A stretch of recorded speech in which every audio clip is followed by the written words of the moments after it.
What's up, everybody? Welcome back to my channel. I'm your host, Siren Frost.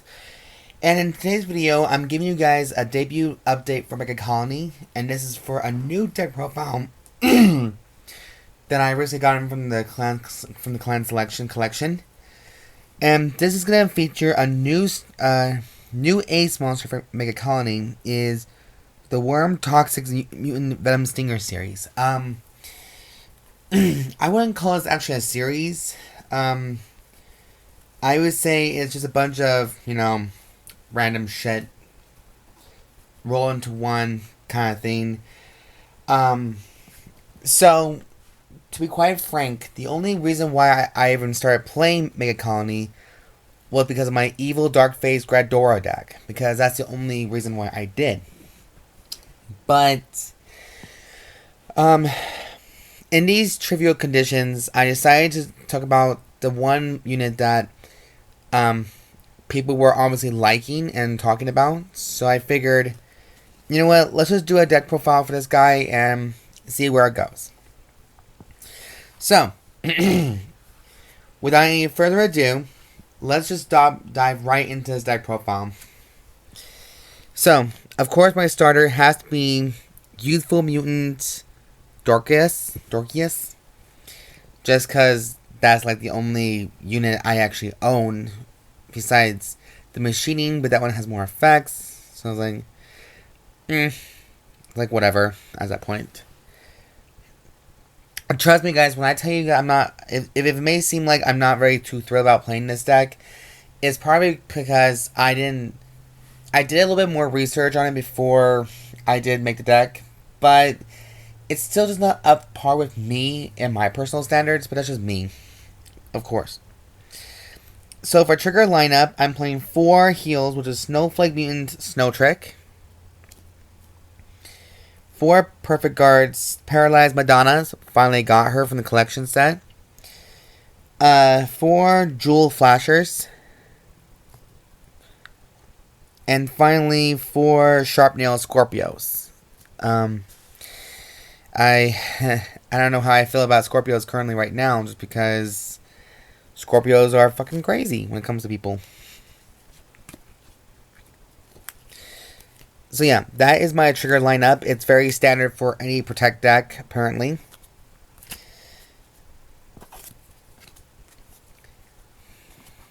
Now for grade 1s.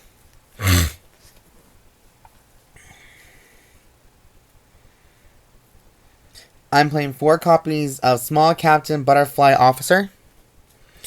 I thought it was pretty cute. I mean, I seen people play this in Gradora, so I figured I'd come pick her up. But her effect is, when placed from 2 rear guards, rest this unit. Choose up to one of your other rear guards, and it gets 10,000 power. If you chose, at the end of the turn, put that unit into your soul and countercharge 1 card. Again, that's not a pretty much bad a deal. Like, you get a rest unit, a unit gets 10,000 power, and it goes into the soul, and you can countercharge a card. So you see, this is kind of reasonable, and this is kind of why I decided to pick her up. Next, I'm playing 4 copies of Mutant Gentleman Night Class Moth. He looks like a fucking pimp. It's like, is there like a little prostitution ring going on in Mega Colony? Because I am not surprised. So surprising about this unit, in the soul or the deck, it counts as a grade 3 unit. So you can basically splash him in with Gradora, and he'd be all good and gold, and he'd be all pimping and shit. But I'm gonna read his effects just because I need to. So active skill is rest this unit and put a normal unit from the drop zone to on your deck. Countercharge 1. Choose one of your opponent's rear guards, and that unit cannot intercept until the end of turn. And luckily this ability is only once per turn. So, okay. That's not bad, but I'm just still not crazy because he looks like he has like a wolf kind of face, but he's a moth. So I don't know. It's right there.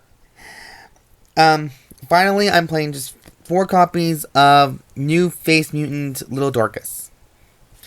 Just because it's a grade 3 searcher, and it's just best to search out for your grade 3s and shuffle your deck at the same time. So, that's hence why I did chose that unit.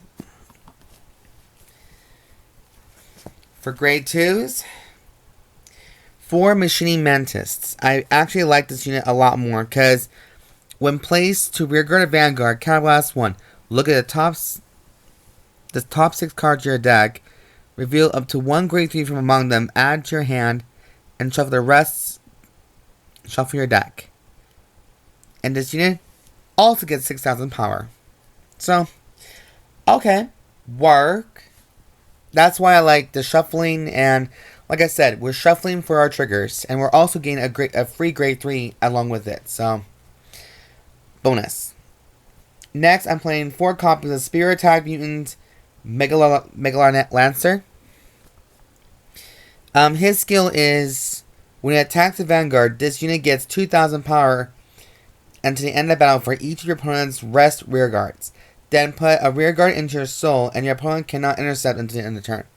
So basically, what the Pimp grade 1 does and the grade 2 does is that they team up together to form this unbreakable kind of way for one turn to prevent your opponent from intercepting at all when it comes to bugging out attacks.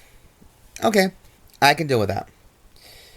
For the last grade 2s, we're playing 3 copies of Battering Mutant Old Jewel. Just your typical 12k vanilla beat stick kind of thing, just for the actual beating.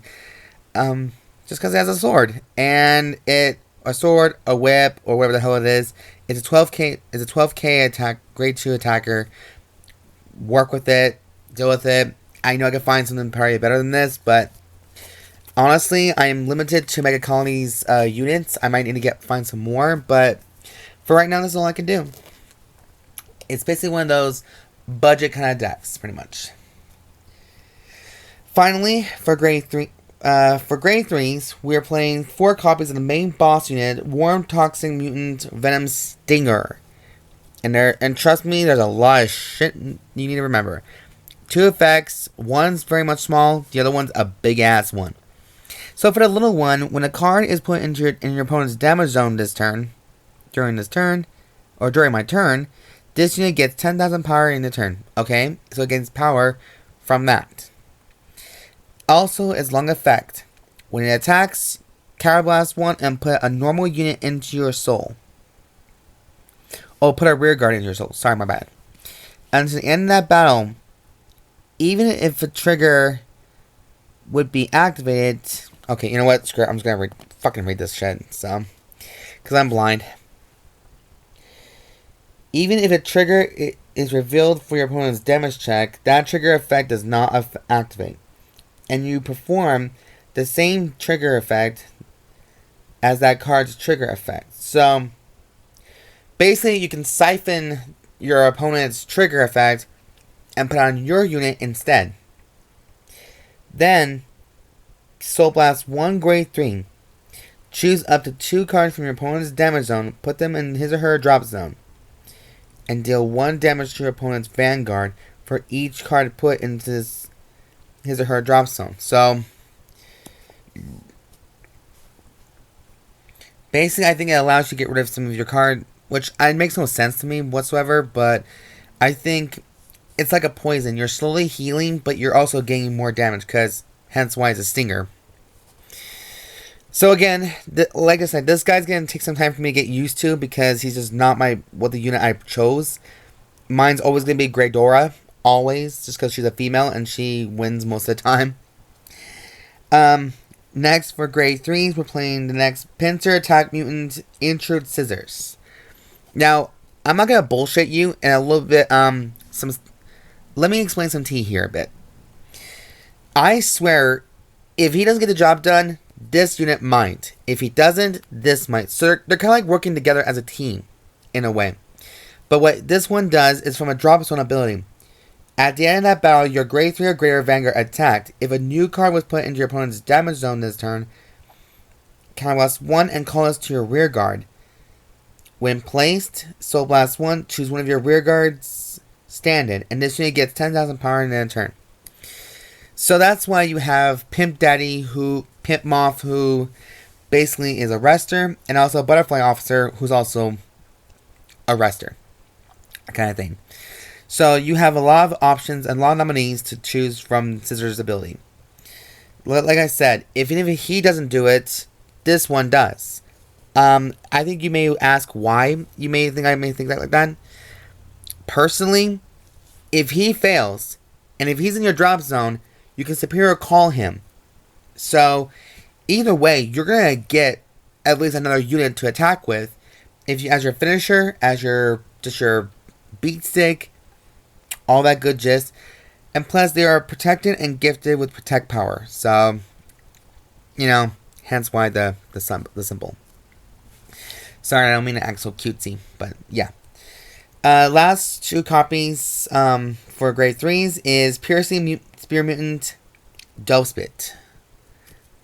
These names are kind of hard to pronounce. I'm sorry if I kind of butchered half of them, but yes. Hold on, guys. Okay. There we go. Okay. When placed, Counterblast 1, look at 2 cards from the top of your opponent's deck, or put 2 cards from the top of your opponent's deck to the drop zone. If a grade 1 or greater card was put there until the end of this turn, when your opponent would call from... fuck it, I'm just gonna read it. Call from his or her hand to Guardian Circle for the battle this unit attacked, he or she must call 2 or more at the same time. So it also is just a beat stick to force your opponent's hand to use more cards than just 1 card or 2 cards. So it's kind of like a little bit of a force ability. I swear, you guys, I'm trying. I actually thought I can do this a little bit better in this next video properly, but I feel like it's kind of screwing up because my English is kind of getting horrible. So yeah, but that's the main deck right here. Now for the imaginary gifts, I'm playing Protect 1 because bugs don't have that much protection. So that's why I'm playing 6 of those, and of course a quick shield. So not that any of you guys are probably shocked by that, but yeah. Anyways, you guys, that is the conclusion of this deck profile debut of Mega Colony using the Toxin Stinger, whatever his name is, the new mutant we got. So if you want to, you can splash him into Greydora, Dark Face. You can splash him into almost anything. Even the Machining series would probably be better, but I'm just saying this is my personal opinion. Please don't take offense to it. Don't take it to heart. Like I said, I still need more practice with this deck and get the more better feel to it before I make my final decisions. But I thought it would be best for today to give you guys a debut of a deck that maybe I can work with. And since I am learning about Mega Colony, I figured this could be another good reason and opportunity to, take a new level of it too. So anyways, you guys, I hope you guys did enjoy this video. I apologize if my English or my voice sounds kind of cracky and kind of gangly. That was my unfortunate error on this movie. But think of it as a blooper. Think of it as a positive thing, like not much of a negative outcome kind of thing. And I really hope you guys enjoyed this video. And if you guys did like the videos I did make recently, be sure to go check them out. Leave a comment down below. And just tell me, guys, what you guys think about your builds. Like, do you guys have the same similar builds that everyone else is running? Or is it because you feel like you're more enticed with Mega Colony? Whatever deck you prefer to do. The comments is yours to make. So anyways, you guys, I'm going to get going. I'm going to try to go back to bed. Maybe I'm just going to try to at least have a moment myself. But I'll talk to you guys later. And I hope you guys enjoy the rest of your day. Make good choices. And I'll catch you guys in the next video next time. Bye.